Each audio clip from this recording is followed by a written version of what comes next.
Homecoming week is a time of celebration and a special occasion for the majority of Wilcox students. From homecoming skit night to court nominations, this school tradition offers many events that students, regardless of their interests or talents, can participate in with their friends. Out of these exciting activities, one in particular has best captured the fascination of students, staff, and people outside of Wilcox. This event is the Homecoming Float Building and Parade. As most would probably agree, the sight of the Wilcox Homecoming floats is a splendid one to behold. 4 double or triple deckered wooden structures, embellished with colourful tissue flowers, cardboard, banners, paints and more.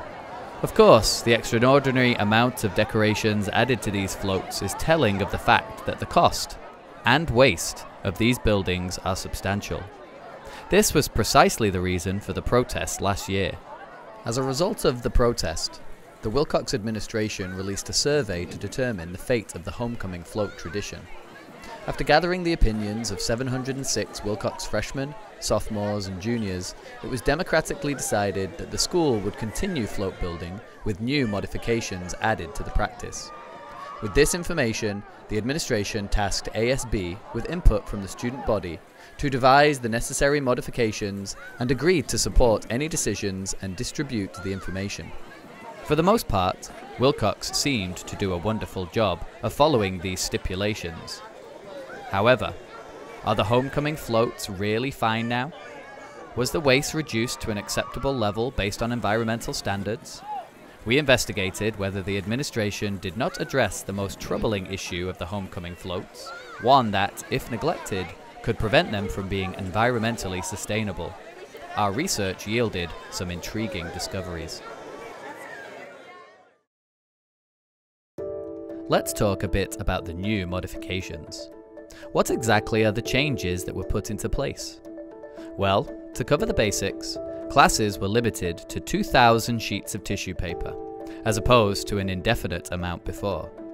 Any tier above the first could not be constructed of wood. Bases were to be reused for at least 2 years, and it was encouraged to use recycled materials. At a glance, these implementations do look to have curtailed the environmental impact of the floats. But how much of the Wilcox student body is aware of these changes?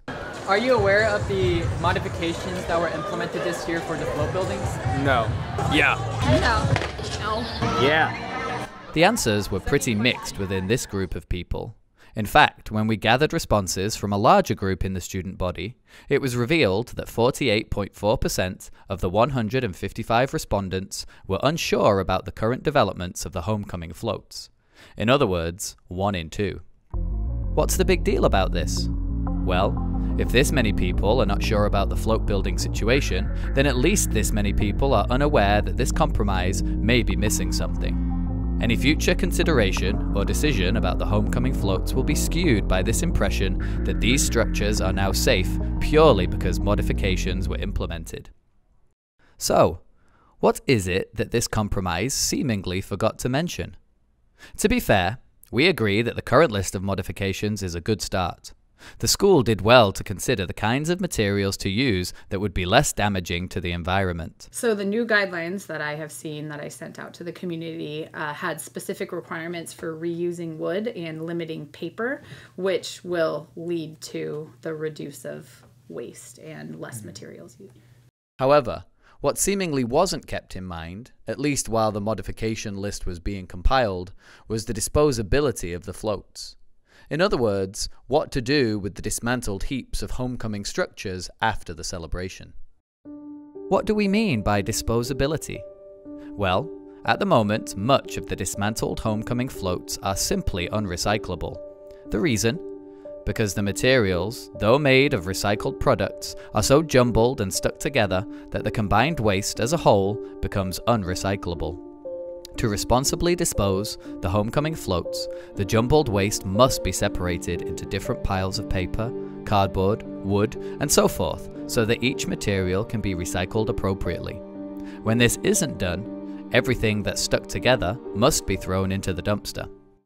In designing the floats, design them with recycling or repurposing or reusing in mind, and that would make the whole process a lot easier. And at this point though, my experience is they're not made that way.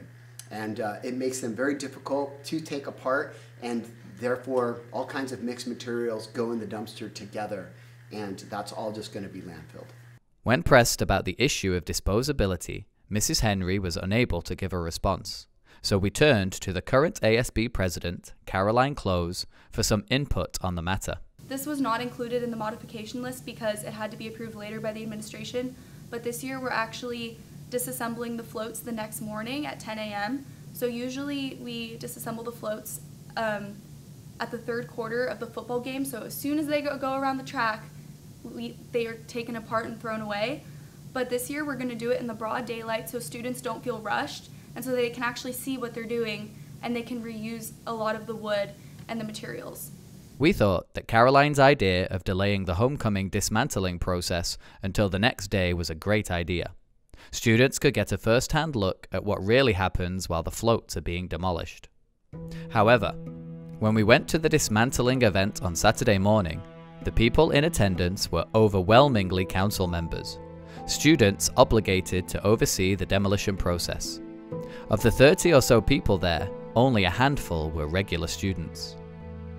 To be completely honest, even if students were fully aware and appreciative of the wastefulness of floats, the effort required to minimize the environmental impact of the floats is quite staggering.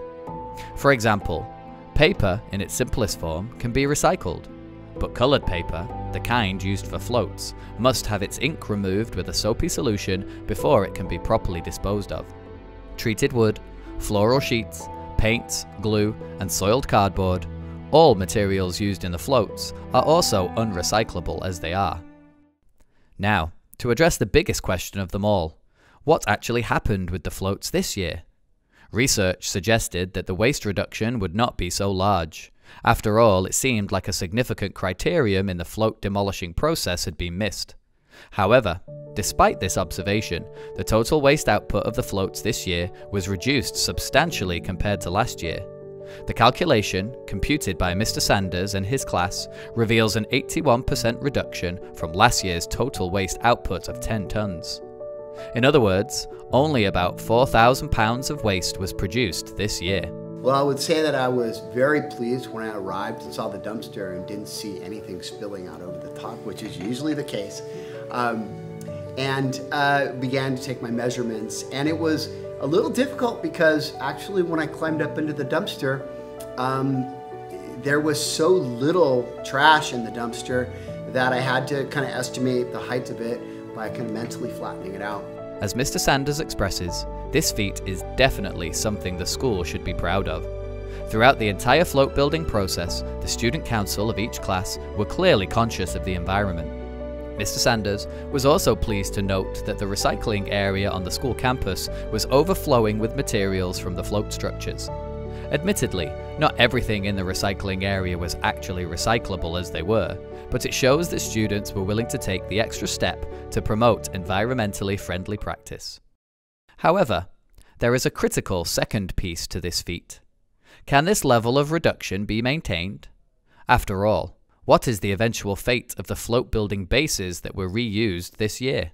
Well, I don't really know yet. We're just going to have to find out. I'm really excited about the movement, the effort, and the awareness that has come about. I really like the idea of using the floats as an opportunity for students to practice sustainability by design. As long as people are going to work towards better designs and therefore more sustainable tradition, I'm all for it because it gives students the opportunity to really practice these, a real skill that they're going to need for life.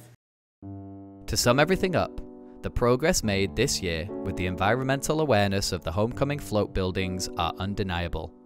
Students and the administration made a remarkable effort to curb the level of waste that these structures produce every year.